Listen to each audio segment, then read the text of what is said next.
it is the game. Everybody gets hurt at some point. But you never thought that it would happen to Fred.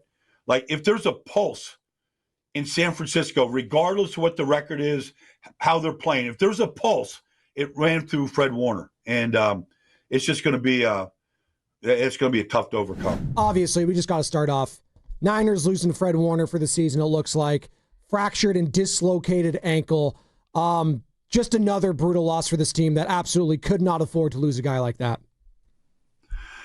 No, they couldn't. Nobody can.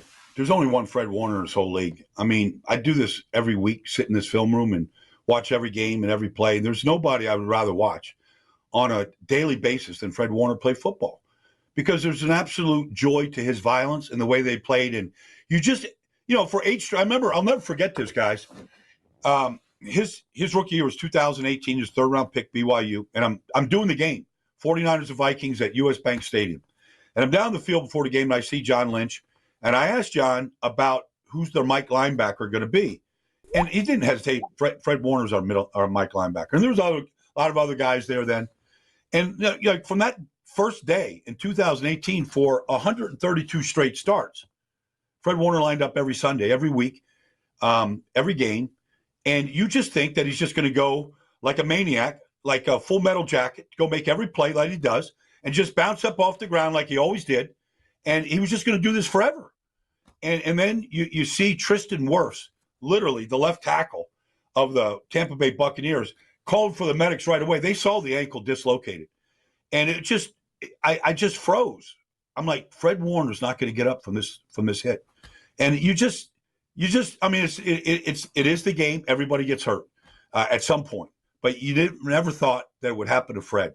Like, if there's a pulse in San Francisco, regardless of what the record is, how they're playing, if there's a pulse, it ran through Fred Warner. And it's just going to be a tough to overcome.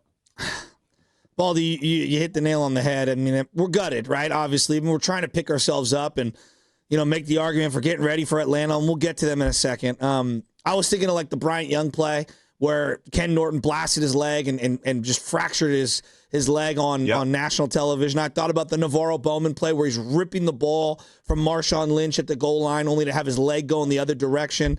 I mean, it's just there are certain guys that you just can't lose. They're a heartbeat. No. On that play, though, there were only 10 guys on the field.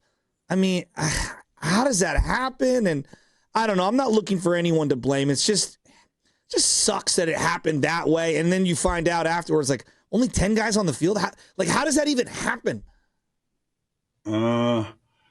It's actually alarming that it happened on Fred's watch. I mean, if anybody, would recognize that, it would be Fred, just because he's the ultimate conductor out there. But, I mean, that's Salah's job. It's Fred's job. That's, ultimately, it's, Kyle's got to see it. But he's thinking about the next series.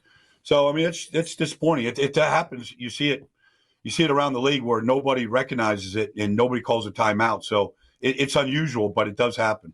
Now, it's a huge loss. Take me through some of the guys that might be on that defense, and how are they rallying in the middle of that game when that happens? When you see someone like Fred, he's different than some of the other guys. You just keep going. Or the cart came out. He had his leg in an air cast. I mean, you could tell. I mean, it jarred the team. So take me through some of the players when you're on the field when something like that happens. Well, I mean, he was the one veteran guy you had out there. It's a bunch of kids out there right now, just a bunch of pups that are learning the game. And so, I mean, but I'm sure Fred has already had an impact on all of them, at some point. But even Renardo Green, a young player, I mean, all those guys are going to feel that impact.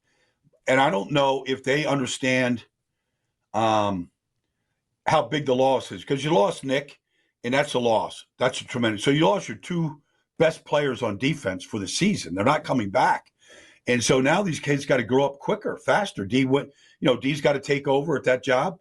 And, he's had a great season so far, but he's a new starter. And, I mean, Fred just had this, I was in Pittsburgh a couple of years ago, first game of the season, and I'm just standing on a sideline. I don't know if I'm talking to Nick or talking to somebody, and somebody just jumps like leapfrogs, jumps right over me, it's Fred Warner. Like guys just like, it's just he was out there having a good time, just having fun, and that sort of in the huddle, like we need to stop here, like we got a third down, like all those, that voice just traveled to everybody, calling the signal in the huddle, coming off the sideline, rallying the troops on the sideline. Need to stop here, to finish the game. That was the commander. So I don't know if there's anybody that can. Somebody has to, but I don't know who's going to fill those shoes right now. How did Bethune play in his absence? He's fine. He's fine. I mean, it'd be great if they could, have really shut Tampa down. I thought they did a good job against the run for the most part. Against a good offensive line. Rashad White, is okay. But the kid, the kid came in 44 and bounced one to the outside, like untouched to the end zone. Like, okay, how did Bethune play? Well, would that have happened if Fred was out there? The guy put everybody in the deep freeze and then he went untouched 20-something yards for a touchdown. Like, I don't know if that's happening out there with Fred coming full speed, to blow that up. Dr. Brian Baldinger here on the Morning Roast, our Odyssey NFL Insider, each and every Tuesday at this time. And Baldy, I'm glad you mentioned that Pittsburgh game a couple years ago in regards to Fred Warner, because the first opening series, remember Najee Harris just getting blasted by Fred early in that game. It felt like it set the tone not only for the game, but for that season, which ultimately ended in a Super Bowl loss at Allegiant Stadium. But, no Fred Warner, no Nick Bosa now for the rest of the season on this defense. Niner fans are waking up this morning after kind of reeling yesterday and just feeling down in the dumps. Like, they want to know, Baldy, can they still make the playoffs at this point? Like the season's not over. Like, you can't, they're 4-2. It's not over. And like playoffs, right? Like, can this season still even be salvaged, I guess is what I'm asking. Well, I mean, this is cliche, and some people don't subscribe to it anymore, but defense wins championships. Defense gets you to the playoffs. In this league right now, if you give a good quarterback 80 yards of field in a minute and 30 seconds, the good ones score. And if you take your two best players out of the lineup and you're in that situation, you've seen already this year how many games that they've played have come down to the final drive. Whether Arizona game, just go through them. Seattle, like you're coming down to the final drive and you're going up against Matthew Stafford. You're going up against some of these guys in his business right now. Can you get a stop, to win a game? Like, I don't know if they can do that right now. And then, it's about taking the ball away. Like, the turnover battle is the most important battle in every one of these games. And who was responsible for more turnovers or takeaways than Nick and Fred? And so, that who's gonna step up? I mean, obviously Alfred Collins is the play of the year on Thursday night against the Rams. So can some of these guys like recognize just how important this whole thing is? And how important that battle is, and continue to make a play like that in a key spot. There were a couple of plays that I felt in succession of drives really like stymied the Niners. The first one, it's 1st and 10. They're finally in the red zone. They throw a screen to CMC, and Juwan Jennings just blows up the kid Parrish for no reason, sets them back. They end up settling for a field goal. So now it's 19-20, and that was the original drive of the second half. And Baker's marching, and it's 3rd and 14, though. And he steps back, and two guys look like they're going to sack him. He spins Bryce out. Huff and Michael Williams. Yes. Both have him. He spins out of it. I thought Michael Williams is getting held in the middle of the field by the offensive lineman. Baker scrambles to the left. Multiple guys just whiff on him. That was the play of the game. Next play, boom, touchdown. No doubt. Those sequences were just hard to stomach. I mean, Baker's been doing this now all year, but he can shake one guy. He can't shake two. I mean, that's Huff and Michael Williams right there. They've got him right where they want him. They're going to punt. There's not going to be a score. You're getting the ball back. He's dead in the water. But then to see him stretch for that, he had a stretch to get that first down. Like they had him really stopped with a 13-yard gain. He stretches to get it 15 yards. Like that that play broke their back, Joe, be honest with you, man. It broke their back. I mean, it's a great play by Baker, but honestly, like they got to get him to the ground. Like they just can't let that happen.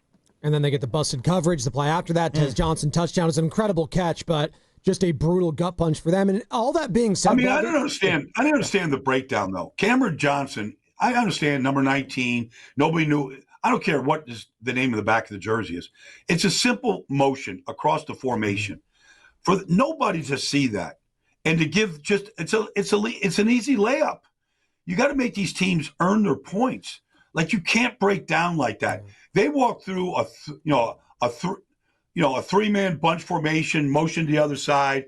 Like this stuff is automatic. What the coverage is going to be and who's going to rotate whatever. To blow that coverage against that play, that's a kid's first catch in the NFL, by the way. First catch in the NFL is that was a 34-yard touchdown, and he's untouched. So, Baldy, it's like they have no pass rush right now. I mean, Bryce Huff was exhausted by the end of that game. That's 2 weeks in a row where he's just gassed. They're not hitting the quarterback. He's got all the time in the world. So it's really difficult to play in the secondary right now. But that being said, I'm seeing very poor safety play, and Jair Brown was kind of back out there. They had him in like a slot, nickel.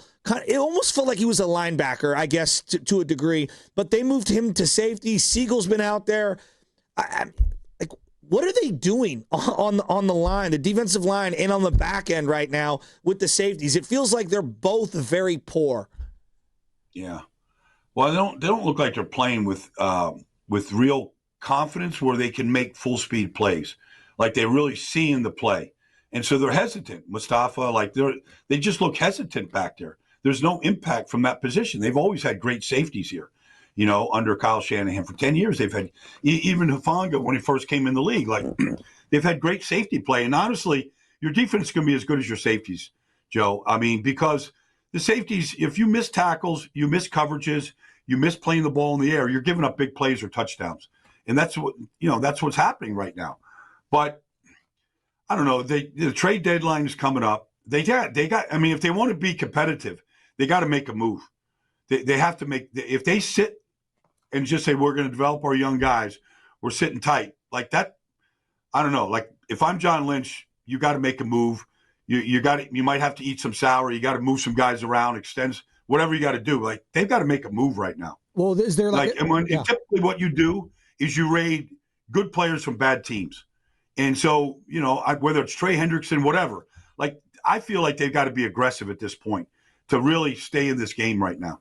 Well, and I didn't mean to cut you off there, Baldy. It's a good point. Like linebacker-wise, like is there a name out there that maybe Niner fans should be looking at? Because it feels like defensive ends, it's more of a sexy position these days. You know them.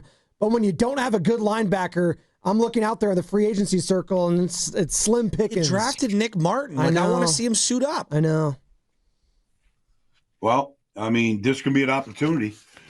You never know what any of these guys are going to do until they get an opportunity. And so it's going to be that he's going to get an opportunity. That's all you can ask for.